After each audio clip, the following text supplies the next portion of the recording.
Is it possible that firstborn children tend to be rebels?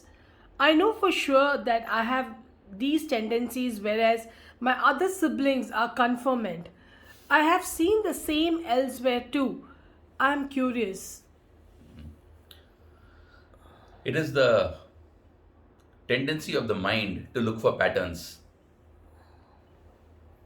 I've told this several times, we've talked about it in several different contexts. This is one more instance.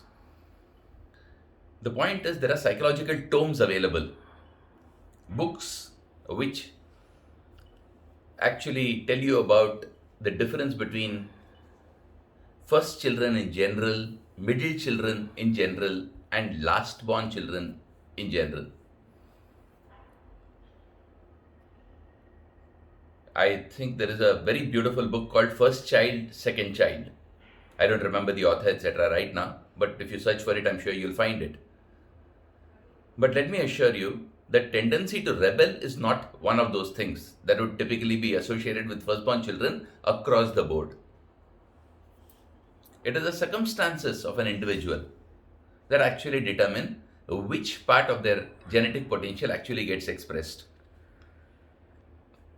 I can tell you that as a firstborn, Dilipan himself was a complete conformist for almost all his life until he left home to study at college. And then he became a complete rebel. Not really a rebellion for the sake of rebellion, but simply in order to explore.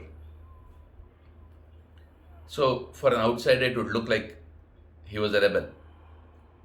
And these things happen depending on the experiences that the particular individual is subjected to, which tend to allow for different parts of the genetic potential to find expression.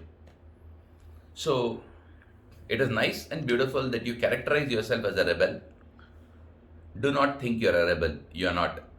You merely happen to show rebellious tendencies in this particular set of situations, and this can change in an instant.